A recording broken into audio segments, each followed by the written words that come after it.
परमपिता परमेश्वर का धन्यवाद करते हैं। एक बार फिर से इस शाम के समय प्रभु ने इस समय दिया कि हम प्रभु की उपस्थिति में आए, प्रभु के नाम को धन्यवाद करें। और आज दिन भर प्रभु ने हम सबको संभाले रखा, अपनी दया और करुणा में प्रभु ने हम सबको रखा। इसके लिए हम प्रभु के नाम का धन्यवाद करते हैं। और एक बार फिर से इस शाम के समय में परमेश्वर पिता ने अवसर और मौका दिया कि हम प्रभु के जीवित वचन को एक बार फिर से इस शाम के समय सुन सकें, सुना सकें। समय परमपिता परमेश्वर का धन्यवाद करता मैं फिर इस शाम के समय एक बार फिर से प्रभु के एक जीवित वचन को, जो प्रभु के सेवकों के लिए, प्रभु की सेवा करने वालों के लिए और उन तमाम के लिए जो किसी न किसी प्रकार का अधिकार लोगों के ऊपर में रखते हैं। मसीह समाज में, मसीहत में एक विशेष स्थान है जहाँ पर एक मुख्य पद है जो याजक का पद कहलाता है। कलीसिया के अंदर एक मुख्य पद है जो याजक का पद कहलाता है। और ये याजक का पद परमेश्वर अपने लोगों को विश्वास योग्य जानकर और परमेश्वर की महान सेवकाई को करने के लिए प्रभु उस पद को उस मनुष्य के जीवन में देता है। लेकिन कई बार जब मनुष्य इस पद पर बैठकर जब सेवा करता है और जब समय बीतता जाता है और समय के साथ साथ जब वो अपने पद की गरिमा भूल जाता है, तब उसके जीवनों का हाल क्या होता है, तब उसका जीवन कैसा हो जाता है। आज शाम के समय हम प्रभु के वचनों के द्वारा उन्हीं बातों को सीखेंगे। मेरे प्रिय प्रभु यीशु मसीह के विषय में आप और हम जानते हैं, हमारा उद्धार करता है, हमारे प्राणों को बचाने के लिए, हमारी आत्मा को बचाने के लिए स्वर्ग से पृथ्वी पर उतर आया। और जब वो पृथ्वी पर उतर आया तो उसका एक ही मकसद था कि हर एक आत्मा बचाई जाए। लेकिन प्रभु यीशु मसीह से आने से पहले हम बाइबल में पाते हैं, मूसा के बाद जब इस्राएली लोग बढ़े और इस्राएलियों के बढ़ने के बाद गोत्र बढ़े, गोत्र से लोग बढ़े, लोग से फिर राजा हुए, भविष्यवक्ता हुए और यूं इस्राएली प्रजा बढ़ते बढ़ते बढ़ते बढ़ते एक पूरे राष्ट्र में बदल गई। और हम नए पुराने नियम के अंदर उन भागों को भी पाते हैं जहाँ पर गोत्रों का विभाजन हुआ। 10 गोत्र अलग चले गए, 2 गोत्र अलग हो गए, 10 गोत्र मिलावट वाले हो गए, 2 गोत्रों ने अपने आप को शुद्ध रखा जो यहूदी बने। और फिर आगे चलकर प्रभु यीशु मसीह के जन्म के समय और प्रभु यीशु मसीह के सेवा काल के समय तक सदुकी फरूसी नाम से जाने पहचाने गए। और सदुकी फरूसी, जिनके विषय में परमेश्वर का वचन कहता है कि ये सदुकी और फरूसी परमेश्वर के वचन के ज्ञाता थे, व्यवस्था के ज्ञाता थे। व्यवस्थाओं को अच्छी रीति से इन्होंने घोट घोट कर पिया हुआ था और व्यवस्था के अंदर क्या क्या नियम हैं, क्या क्या कायदे हैं, इन्हें अच्छे से मालूम था।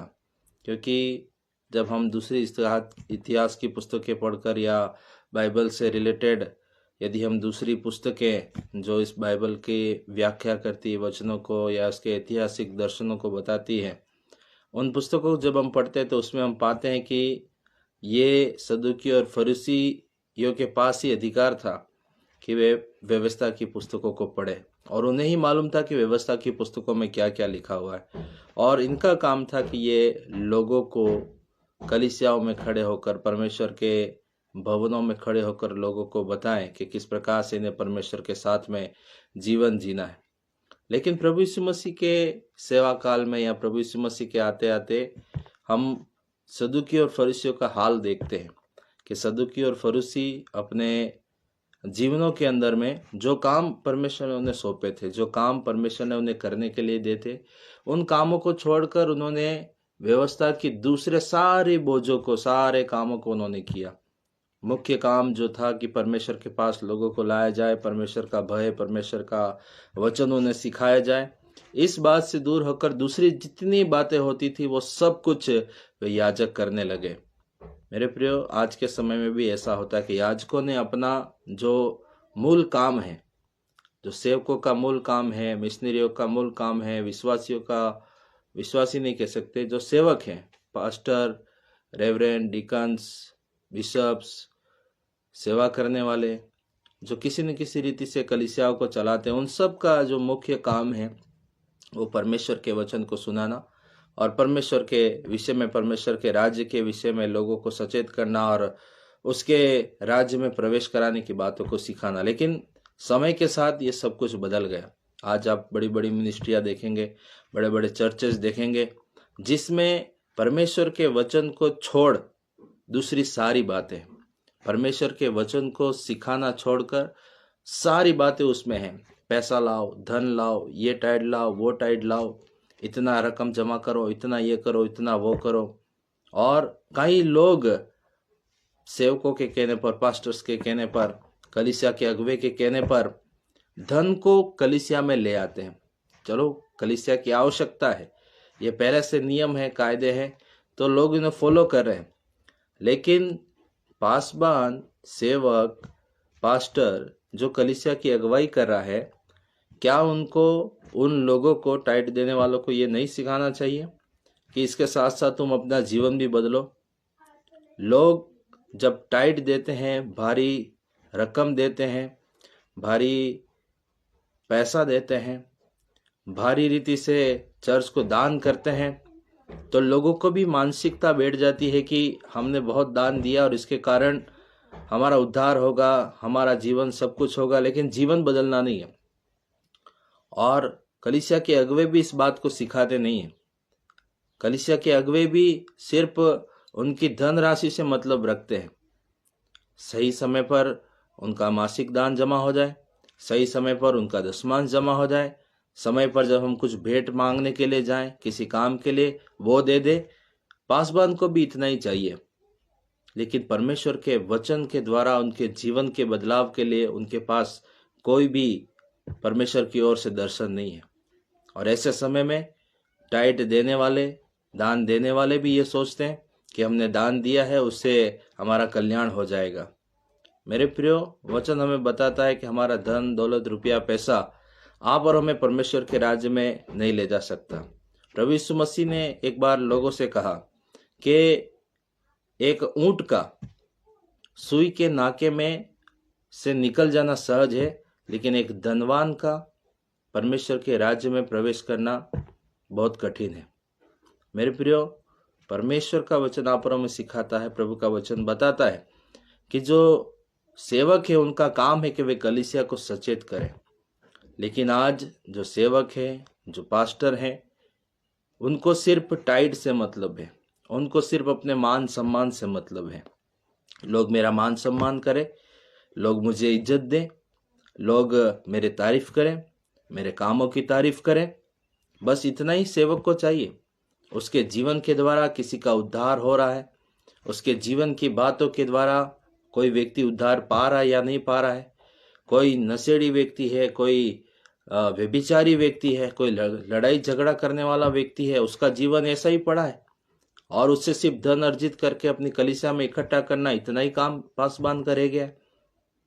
आज के समय में ये बहुत बड़ी और गंभीर समस्या है कि कलीसिया बड़ी है, बहुत बड़ी बड़ी कलीसियाएं हैं, बहुत नौकरी, पैसे, रुपये, पैसे वाले लोग उन कलीसियाओं के अंदर में हैं, लेकिन क्या उनके जीवनों के अंदर में प्रभु यीशु मसीह है? यदि उनके जीवनों में प्रभु यीशु मसीह नहीं है, वे तो चलो अनजान है, संसारिकता में खोए हुए हैं। ये काम किसका है कि उनको बताया जाए कि तुम संसारिकता में खोए हुए हो? ये काम किसका है कि उनको बताया जाए कि तुम गलत रास्ते पर हो, तुम्हारी टाइट, तुम्हारा दान दशवांश तुमको परमेश्वर तक नहीं ले जा सकता? ये काम किसका है बताने का? ये काम अगुवों का है। लेकिन आज अगुवे किस रास्ते पर है? अगुवों को अपना मान सम्मान चाहिए। लोग यदि कोई कठोर बात उनसे कह दे, यदि उनकी कोई गलती पकड़कर अगुवों को बता दे, तो उनका अपमान होने लग जाता है। उन्हें लगता है कि हमारा अपमान हो गया, हमारी कोई रिस्पेक्ट नहीं करता। लेकिन आप काम भी ऐसे कीजिए कि लोग आपके कामों को देखकर आपकी रिस्पेक्ट करें।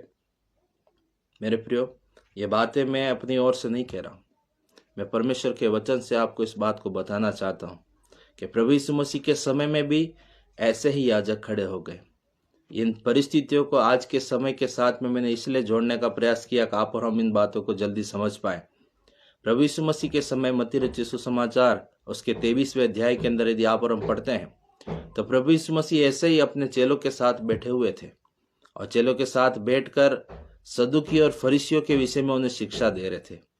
और जिस प्रकार की बातें मैंने इस समय आपके सामने रखी, इसी प्रकार की बातें प्रभु यीशु मसीह ने उस समय भी लोगों के सामने रखी। आज एक पास्टर, आज एक अगवा अपने जीवन में मान सम्मान चाहता है और वो कहता मेरे काम के कारण मेरी तारीफ करो, मैं तुमसे बड़ा हूं इसलिए मेरी तारीफ करो, तुम मुझे अपना गुरु कहो। इस प्रकार की बातें आज के समय में अगवे लोग कर रहे हैं। लेकिन क्या ये वचन के अकॉर्डिंग है? क्या ये वचन के अनुरूप है? वचन तो हमें सिखाता है कि हमें अपने अगुवों का आदर और सम्मान करना चाहिए। हाँ, सही बात है। हमें परमेश्वर के दासों का जो सेवा करते हैं, जो आत्मा और सच्चाई से प्रभु के वचन का प्रचार कर रहे हैं, आत्मा और सच्चाई से लोगों के जीवन को बदल रहे हैं, परमेश्वर के राज्य के लिए उन्हें तैयार कर रहे हैं, अवश्य हमें उन सेवकों का आदर करना चाहिए। अवश्य हमें उन पास्टर की प्रभु के दासों का मान और सम्मान करना चाहिए। मैं कहता हूं परमेश्वर के दासों का मान सम्मान करना चाहिए। लेकिन यदि वो पास्टर, यदि वो सेवक, यदि वो अगवा आपको ऐसी बातें सिखाता है जिससे आपकी उन्नति नहीं हो रही, जिससे आपकी आत्मिक उन्नति नहीं हो रही, जिससे आप प्रभु में नहीं बढ़ रहे हो, और उसको सिर्फ अपना मान सम्मान चाहिए, अपने नाम की वैल्यू वो बढ़ाना चाहता है, तो ऐसा व्यक्ति आपके जीवन के लिए आशीष का कारण नहीं, ऐसा अगवा आपके जीवन के काम का कारण नहीं। सदुकी और फरीसी का उदाहरण प्रभु यीशु मसीह ने लोगों को, उदाहरण एक सच्चाई, उनकी सच्चाई लोगों के सामने रखी। वहां भी प्रभु यीशु मसीह ने कहा क्योंकि वे मूसा के द्वारा दी हुई गद्दी पर बैठे हुए, इसलिए उनका आदर करो, उनका अनुसरण करो। सॉरी, गलत बोला मैं, अनुसरण नहीं, उनका उस पदवी के बैठे होने के कारण, उस पदवी पर बैठने के कारण उनका आदर करो। यहाँ पर वचन में लिखा हुआ है कि तब यीशु ने भीड़ से और उन चेलों से कहा, शास्त्री और फरीसी मूसा की गद्दी पर बैठे हैं, इसलिए वे तुमसे जो कहे वह करना और मानना, परंतु उनके से काम मत करना, क्योंकि वे कहते तो हैं पर करते नहीं हैं। सदुकी और फरीसी मूसा की गद्दी पर बैठे हुए हैं, इसलिए उस गद्दी पर बैठने के कारण उनका तुम आदर करना, लेकिन उनके से काम मत करना। और यहां प्रभु यीशु मसीह ने क्यों कहा? क्योंकि यहां प्रभु यीशु मसीह ने उन सदुकी फरीसियों को देखा कि वो किस प्रकार से लोगों के ऊपर में बर्डन को डाल रहे हैं, किस प्रकार से वे लोगों की अगुवाई कर रहे हैं, किस प्रकार से उनके पास आने वाले लोगों के ऊपर में वे बोझ को डाल रहे हैं। प्रभु यीशु मसीह ने इस बात को देखा, और जब प्रभु यीशु मसीह ने इस बात को देखा तो प्रभु यीशु मसीह को दुख हुआ कि लोग परमेश्वर के भवन में आ रहे हैं, लोग परमेश्वर के पास आना चाहते हैं, लोग परमेश्वर से आशीष को प्राप्त करना चाहते हैं, लेकिन ये जो बिचौली हैं, जो सदुकी और फरीसी हैं, जो उनको गलत मार्ग पर लेकर जा रहे हैं, उनके मन की इच्छा क्या है, उनके मन क्या मांग रहे हैं, उनके दिलों के अंदर में क्या इच्छा है, यहाँ प्रभु यीशु मसीह ने उस बात को भांप लिया। आज के समय में भी बहुत से लोगों की ऐसी इच्छा है कि हम ऊंचे पदवी पर रहें, ऊंचे गद्दी पर रहें। मेरे प्रिय, ऊंचे गद्दी, ऊंची पदवी अच्छी बात है। आज लोग ऊंची पदवी और ऊंची गद्दी के कारण ही लोगों का मान कर रहे हैं, लेकिन उनका चरित्र, उनका जीवन ऐसा नहीं है कि लोग उनके चरित्र के अनुसार उनके साथ व्यवहार करें। लेकिन हर एक किसी को ऊंची गद्दी से, ऊंची पदवी से अपना काम निकलवाना होता है। हर किसी को ऊंची पदवी से, ऊंची गद्दी से अपने जीवन के लिए कुछ न कुछ चाहिए होता है। आज महिमा के भूखे हो गए, आज अगवे लोग महिमा के भूखे हो गए, उनको अपनी महिमा चाहिए, और उनके सर्कल में चारों तरफ ऐसे लोग हैं जो हमेशा चापलूसी करते हुए उनकी महिमा करते रहते हैं। उनके चारों तरफ ऐसे ऐसे लोग हैं, ऐसे व्यक्ति बैठे हुए हैं, ऐसे उनके मैं गलत शब्द का इस्तेमाल नहीं करना चाहूंगा, उनके साथ ऐसे लोग बैठे हुए हैं जो उनके, क्या कहा जाए, कैसे मैं उन शब्दों को समझाऊं कि उसकी हमेशा महिमा करने वाले, चढ़ाने वाले, उनको प्रोत्साहन करने वाले, गलत कामों के लिए भी हाँ साहब आप अच्छा कर रहे हैं, बहुत बढ़िया कर रहे हैं। लेकिन उस अगवे को भी समझने की आवश्यकता है, ऐसे लोग जो चापलूसी करके, जो चापलूसिया करके आपके चारों ओर जो आज आपको महिमा दे रहे हैं, कल आपको गिराने वाला कारण भी यही बनेंगे। जब आप किसी फोल्ड में आ जाएंगे, जब आप किसी गलती में आ जाएंगे, तो यही लोग जो आज आपके चारों तरफ रहकर आपको फ्री का महिमा दे रहे हैं, फ्री का क्या कहा जाए, कैसे मैं उन शब्दों को समझाऊं कि उसकी हमेशा महिमा करने वाले, चढ़ाने वाले, उनको प्रोत्साहन करने वाले, गलत कामों के लिए भी हाँ साहब आप अच्छा कर रहे हैं, बहुत बढ़िया कर रहे हैं, लेकिन उस अगुवे को भी समझने की आवश्यकता है कि ऐसे लोग जो चापलूसिया करके आपके चारों ओर जो आज आपको महिमा दे रहे हैं, कल आपको गिराने वाला कारण भी यही बनेंगे। जब आप किसी फॉल्ट में आ जाएंगे, जब आप किसी गलती में आ जाएंगे, तो यही लोग जो आज आपके चारों तरफ रहकर आपको फ्री का महिमा दे रहे हैं, फ्री का महिमा मंडल कर रहे हैं, आपका नाम जो ऊंचा उठा रहे हैं, आपकी जगह जगह महिमा मंडल लोगों के सामने करते फिर रहे हैं, आज आपको अच्छा लग रहा है, लेकिन कल यही आपके लिए शायद नुकसान का कारण बने। मेरे प्रियो, परमेश्वर का वचन यहाँ आप और हमें सिखाता है। मैं विशेष करके ये जो संदेश आजकल मैं बना रहा हूँ, ये अगुवा और सेवकों के लिए, विश्वासियों के लिए भी आगे चलकर निकल कर आएगा।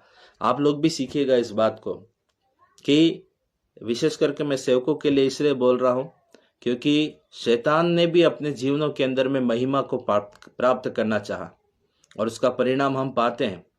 उसने चाहा कि मैं परमेश्वर से बड़ा हो जाऊं, उसके मन में यह घमंड आ गया कि मैं परमेश्वर से बड़ा हो सकता हूं या परमेश्वर से बड़ा हो जाऊंगा, और बड़ा होने के चक्कर में, महिमा प्राप्त करने के चक्कर में आज हम उसकी स्थिति बाइबल में पाते हैं।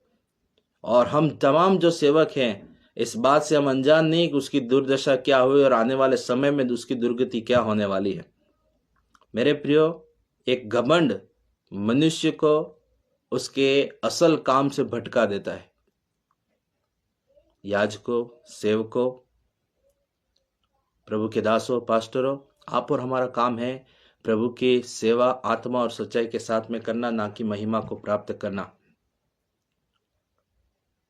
यहाँ मत्ती रचित सुसमाचार उसके 23वें अध्याय में मैं आपके लिए पढ़ता हूँ। यहाँ पर जब प्रभु यीशु मसीह ने जान लिया, प्रभु यीशु मसीह ने देख लिया कि ये जो सदुकी फरूसी है, इनके मनों में क्या चल रहा है, तब उन्होंने लोगों को भी बताया, लोगों को भी सिखाया कि तुम इस गद्दी के कारण जिस पर ये बैठे हैं, आज कलीसिया में जो पासबान बैठा है, आप उस गद्दी के कारण आदर, मान और महिमा प्राप्त कर रहे हैं। आपकी उस गद्दी का आप भी सम्मान करें कि जिस पर बैठने के द्वारा आज कलीसिया आपको मान दे रही है। यदि आप उस गद्दी से हटकर कोई काम कर रहे हैं, तो वो महिमा आपके कोई काम की नहीं है।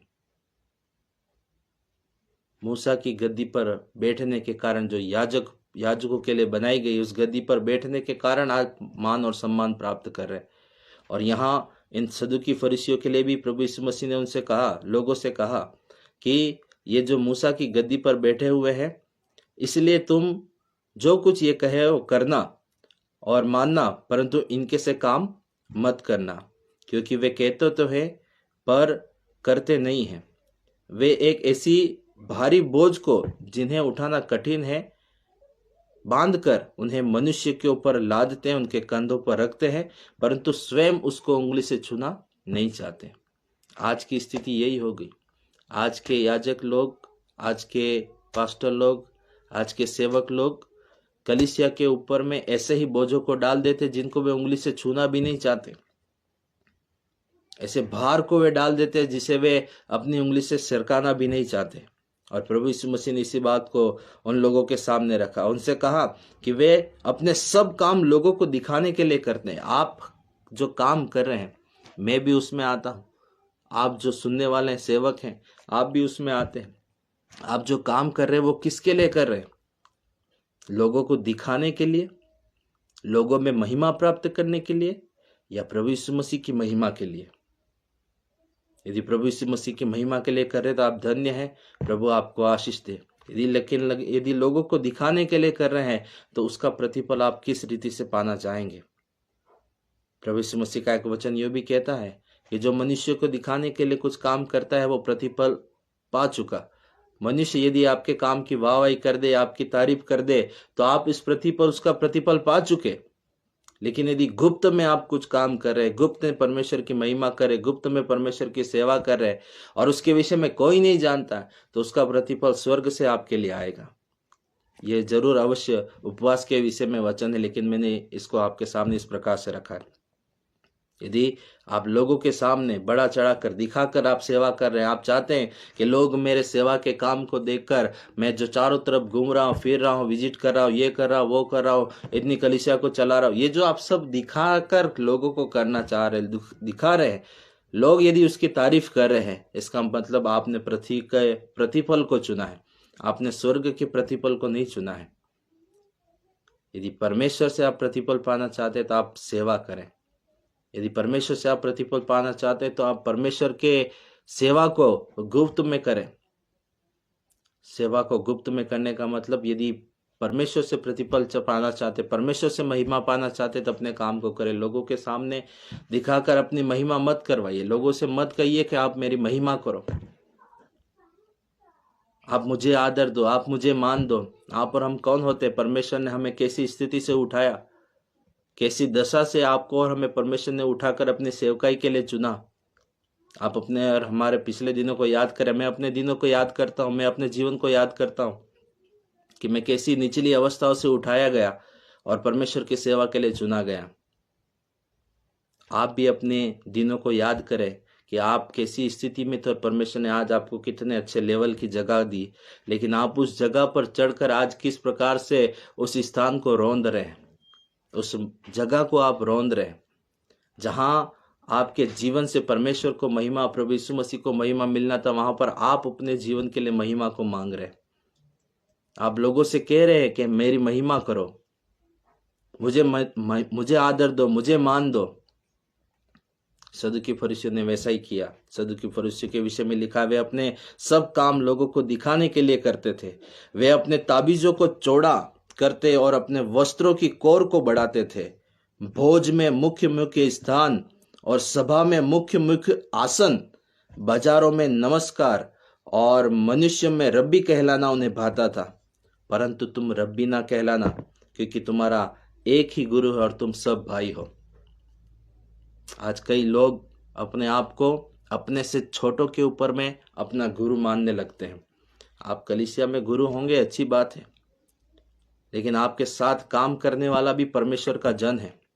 आप संसार के सामने, लोगों के सामने इस बात को बोल रहे कि मैं परमेश्वर का दास हूं और मेरा आदर करो। यदि मैं ऐसा कह रहा हूं तो आपके साथ काम करने वाला कौन है?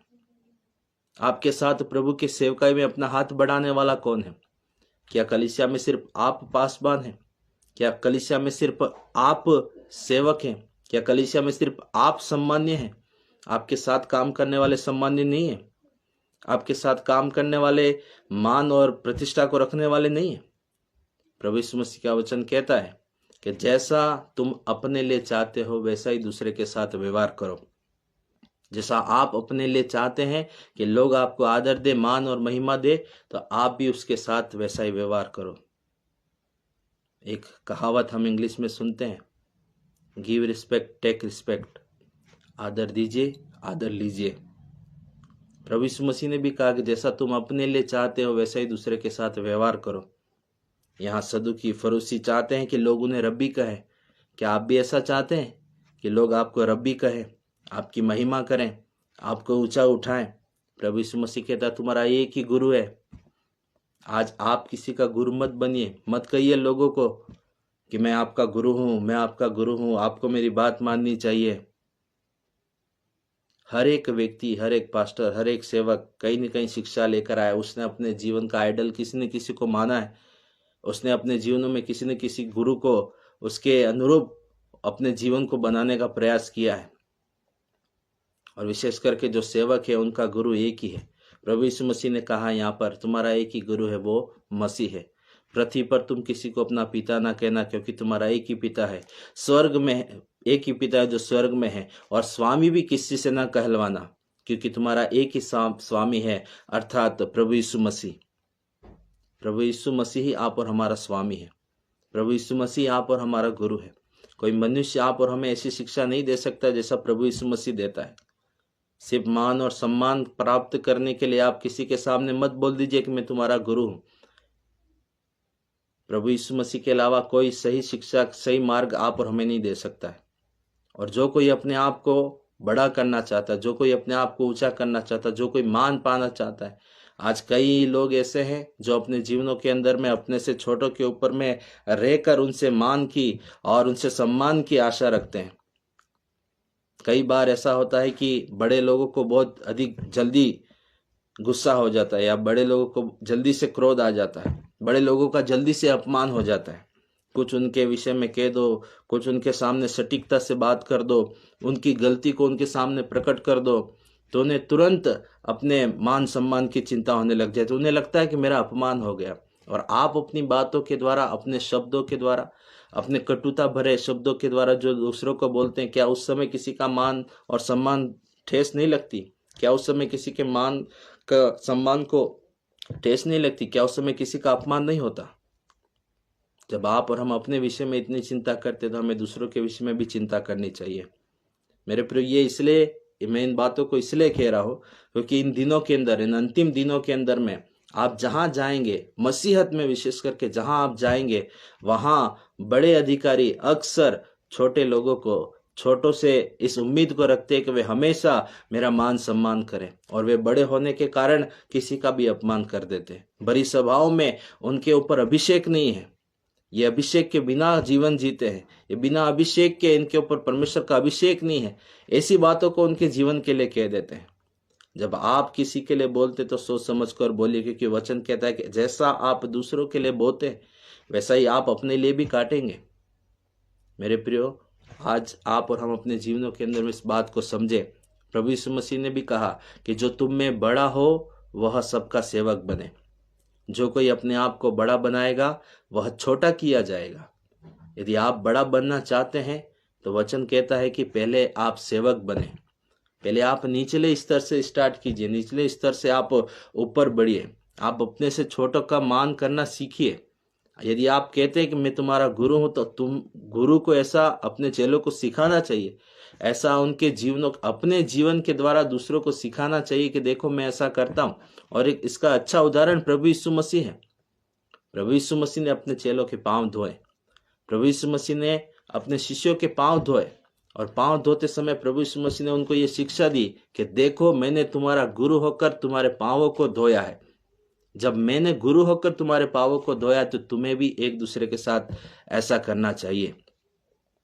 एक घटना और है प्रभु यीशु मसीह के पास में, जब प्रभु के सेवकों की माता जब प्रभु यीशु मसीह के पास में आई, मत्ती रचित सुसमाचार और उसका 20वें अध्याय के अंदर में, और प्रभु यीशु मसीह के पास आकर कहने लगे कि अपने एक बेटे को मेरे पास बैठाना, एक को दाहिने एक को बाहिने।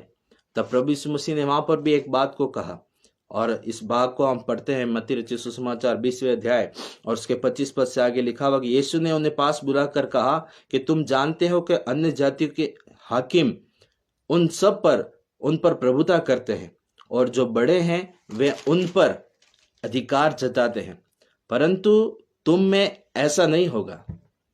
बाहर के लोग, जो अन्य जाति लोग हैं, उनके अधिकारी और उनके हाकिम उनके ऊपर में प्रभुता करते हैं। अन्य जातियों के जो लोग हैं वो अपने लोगों के ऊपर में अधिकार जताते हैं और उनके ऊपर में प्रभुता करते हैं। लेकिन प्रभु यीशु मसीह ने कहा कि तुम्हारे साथ ऐसा नहीं है। तुमको मैं एक शिक्षा देता, तुम्हारे साथ ऐसा नहीं। आज शाम के समय में यदि किसी की मानसिकता ऐसी है, कोई यदि इस प्रकार से सोच रहा है, विचार कर रहा है कि मेरे से जो नीचे हैं वो कुछ भी नहीं है, पहली बात तो ये कि आप इस पृथ्वी पर कैसे कह सकते हैं कि मैं बड़ा और तू छोटा। जब प्रभु यीशु मसीह की दृष्टि में सब इक्वल हैं, प्रभु यीशु मसीह के दृष्टि में जब सब समान हैं, तो आपकी दृष्टि में आप बड़े और दूसरे छोटे कैसे हो सकते हैं? आप भी उसी राज्य के लिए काम कर रहे हैं जिस राज्य के लिए परमेश्वर ने उस छोटे जन को भी चुना है। आप अपनी जगह रहकर परमेश्वर के राज्य के लिए एक जगह से रद्दा रख रहे, वो व्यक्ति भी परमेश्वर के राज्य के लिए, उसी परमेश्वर के राज्य के लिए दूसरी जगह से रद्दा रख रहा है, और यूं करके वो परमेश्वर के लिए एक राज्य को खड़ा कर रहा है, परमेश्वर के राज्य की सेवा में। जब परमेश्वर की राज्य की सेवा में जब दोनों एक समान हैं, तो आपकी दृष्टि में कैसे छोटा और बड़ा हो गया?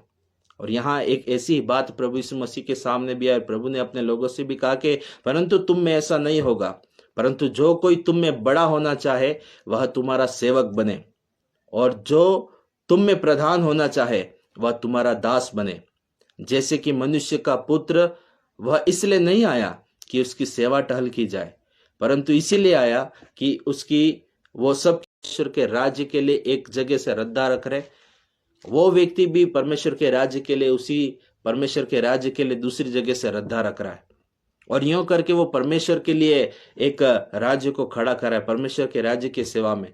जब परमेश्वर की राज्य की सेवा में जब दोनों एक समान हैं, तो आपकी दृष्टि में कैसे छोटा और बड़ा हो गया। और यहाँ एक ऐसी बात प्रभु यीशु मसीह के सामने भी है, प्रभु ने अपने लोगों से भी कहा कि परंतु तुम में ऐसा नहीं होगा, परंतु जो कोई तुम में बड़ा होना चाहे वह तुम्हारा सेवक बने, और जो तुम में प्रधान होना चाहे वह तुम्हारा दास बने। जैसे कि मनुष्य का पुत्र वह इसलिए नहीं आया कि उसकी सेवा टहल की जाए, परंतु इसीलिए आया कि वो सबकी सेवा टहल करे और बहुतों की छुड़ाती के लिए अपना प्राण दे। प्रभु यीशु मसीह ने स्वयं कहा कि लिखा हुआ है कि ऐसा नहीं है, मैं इसलिए नहीं आया कि मनुष्य का पुत्र इसलिए नहीं आया कि उसकी सेवा टहल की जाए, परंतु इसीलिए आया कि आप सेवा टहल करें। जब प्रभु यीशु मसीह जिसके अगुवाई में आप और हम चलते हैं, जिसके अनुयायी आप और हम हैं, जब प्रभु यीशु मसीह ने अपने जीवनों के अंदर में इस बात को रखा कि मैं स्वयं सेवक के समान तुम्हारे पास में आया हूं, मैं स्वयं गुरु होकर तुमसे सेवा नहीं करवाना चाहता हूं, बल्कि तुम्हारी सेवा करने के लिए आया हूं, और ये शिक्षा मैंने तुम्हें दी है। तो अब आप मुझे बताइए, सुनने वाले श्रोता आप लोग बताइए, आप तमाम पासबान जो सुन रहे हैं इस समय में, आप बताइए कि जब प्रभु यीशु मसीह ने स्वयं इस बात को बोला, तो क्या हम किसी को ये कहें कि तुम मेरे चेले बन जाओ, तुम मेरे सेवक बन जाओ, तुम मेरे सेवक हो? किसकी बात माने हम? ये प्रभु यीशु मसीह की बात माने या किसी मनुष्य की बात माने जो आप और हमसे इस उम्मीद को रखता है कि वो हम पर अधिकार करे एक गुरु बनकर? मैं पहले ही कह देता हूं कि मनुष्य ऐसा गुरु नहीं हो सकता जो प्रभु यीशु मसीह के समान मनुष्य के जीवन को बदल दे। गुरुओं में कई कमियां, कई खोट हो सकते हैं। मेरे प्रियो, आज के समय में किसका मन, किसका हृदय, किसका जीवन कैसा है हम नहीं जानते। परमेश्वर का वचन आप और हमें बताता, सिखाता है कि केवल गुरु एक ही है, स्वामी एक ही है, और वो मसीह यीशु है। मेरे प्रियो, मान और सम्मान के लिए अपने जीवनों के अंदर में किसी को दुखी मत कीजिए। लोगों के सामने गलत शिक्षाओं को मत दीजिए कि आप मेरा मान करो, मेरा सम्मान करो। यदि मेरा मान सम्मान नहीं करोगे तो नाश हो जाओगे, नरक में चले जाओगे। Who are you? आप कौन होते हैं डिसाइड करने वाले? आप कौन होते हैं बोलने वाले कि कौन व्यक्ति आपका मान सम्मान नहीं करेगा तो वो नरक चला जाएगा? कौन है जो आपका आदर नहीं करेगा वो नरक चला जाएगा? आप कैसे इस बात को लोगों के सामने रख सकते हैं या कह सकते हैं? आपको किसने अधिकार दिया कि आप यूं कहें कि मेरा मान सम्मान नहीं करोगे तो नरक चले जाओगे?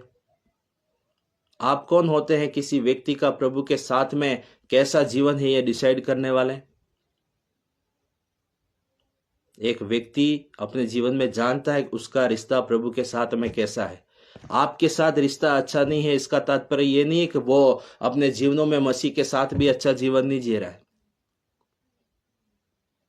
मसीह जगत में एक अच्छा गीत है जो हम बार बार गाते हैं कि भजन करूं मैं भजन करूं, नाम मसीह का लेता रहूं। जब आप इस गीत को गाएं तो आप लोगों के लिए इस गीत के अनुरूप दुआ कर रहे हैं, प्रार्थना कर रहे हैं। इस गीत के अनुरूप आपको लगता है कि मैं इस गीत के अनुरूप बिल्कुल अपने जीवनों में नम्र हूं, लोगों के लिए सच में दुआ कर रहा हूं, अपने सताने वालों के लिए, अपने झूठ बोलने वालों के लिए। और जब कोई दूसरा इस गीत को गाए तो आप कहो कि अरे तुम गीत ही गाते रहो, इससे तुम्हारा जीवन बदलने वाला नहीं है। आगे वाला व्यक्ति भी अपने जीवनों के अंदर में इस गीत को प्रार्थना के साथ में गा रहा है। गीतों के लिए अपमान किया जा रहा है। परमेश्वर की महिमा करते समय जब इन गीतों को व्यक्ति कोई अपने आत्मा से इन गीतों को गा रहा है अपने जीवनों के अंदर में कि प्रभु मुझे ऐसा बल दे, मैं तेरा भजन करता रहूं और लोगों को क्षमा करता रहूं, तेरे नाम की महिमा करता रहूं। आप गाए तो आपके लिए भला, दूसरा गाए तो वो उसके जीवनों के अंदर में गाते रहो। गाने से कुछ नहीं होगा, जीवन नहीं बदलेगा तो गाने से कुछ नहीं होगा। आपका जीवन बदल गया? पास्टर्स, आपका जीवन बदल गया? अगवेगण, आपका जीवन बदल गया? अपने जीवन को भी जांचिए, अपने जीवन को भी परखिए। पुलपिट के पीछे खड़े रहकर अक्सर मसीह लोग, जैसे आज मैं इस टेबल के इस तरफ से रहकर आप श्रोताओं के सामने जब बोल रहा हूं, मेरे ही समान कई लोग पुलपिट के इस तरफ खड़े होकर, परमेश्वर के वचन सुनाने के स्थान के इस तरफ खड़े होकर सामने वाले लोगों को इन्हीं बातों को बड़े अधिकार के साथ में बोलते हैं कि तुम जीवन बदल दो, तुम अपना जीवन बदल दो, तुम परमेश्वर के राज्य में आ जाओ, परमेश्वर के लिए ये करो वो करो, परमेश्वर के लिए अपने आप को बदल दो। पुलपिट के पीछे खड़े रहकर लोगों को तो बोल दिया जाता है। क्या पुलपिट के पीछे खड़े रहने वाले का जीवन बदल गया है? क्या आप जो प्रभु के सेवक लोग हैं, क्या आपका जीवन पुलपिट के पीछे खड़े रहकर जो आप लोगों को पुलपिट के आगे इस बातों को बोल रहे, क्या आपका जीवन बदल गया है? अपने जीवनों के अंदर में भी आप इस बात को सोचिए, अपने जीवनों के अंदर में भी मनन कीजिए इस बात को कि क्या आज कोई व्यक्ति मुझसे नाराज है, आज कोई व्यक्ति मेरे विरोध में है, तो कुछ तो हमने भी किया होगा इसलिए लोग आज आपके विरोध में हैं। क्या था कि कुछ समय तक आप उन्हीं लोगों से महिमा प्राप्त कर रहे थे, वो लोग आपका आदर कर रहे थे, वो लोग आपके साथ उठ रहे बैठ रहे थे, कुछ समय पहले तक सब अच्छा था। अब क्या हो गया कि लोग आपके साथ उठना बैठना नहीं चाहते? अब क्या हो गया कि आपके साथ में लोग व्यवहार रखना नहीं चाहते? अब क्या हो गया कि लोग पास्टर को देखकर अपने जीवनों में दूर से रास्ता निकाल लेते हैं? कहीं ना कहीं कमी हमारी भी रही होगी। अपने आप को भी परखिए। हमेशा सामने वाले को मत बोलिए कि आप गलत हैं, हमेशा सामने वाले को मत बताइए कि आप ही अपने जीवनों के अंदर में गलत है, आप ही हमसे दूरी बना लिए हैं। कुछ तो आप और हमने भी किया होगा, कुछ तो हमारी भी गलतियां रही होंगी, कुछ तो हमने भी अपने जीवनों में ऐसे काम किए होंगे जिसके कारण आगे वाले व्यक्ति का मन दुखी हुआ और वो आपसे दूरी बनाना चाहता है। मेरे प्रिय, प्रभु का वचन आज हम एक जगह सुन रहे थे और उस समय प्रभु के वचन को बोला जा रहा था, एक उदाहरण लिया गया था कि यदि तू परमेश्वर की वेदी के पास में आए तो पहले जो तेरे भाई के साथ में तेरा जो वाद विवाद है, पहले तू उसको सुलझा और फिर परमेश्वर की वेदी के पास में आ। हाँ, वहां पर इस प्रकार से वचन लिखा है, यदि तुझे मालूम होवे कि तेरा भाई किसी बात के कारण तुझसे नाराज है तो तू पहले अपने भाई के साथ जाकर बातचीत करके उसको समझा करके आ, उसका सुलझारा करके आ, फिर मेरे पास वेदी पर भेंट चढ़ाने के लिए लेकर आया, तब तो मैं तेरी भेंट ग्रहण करूंगा।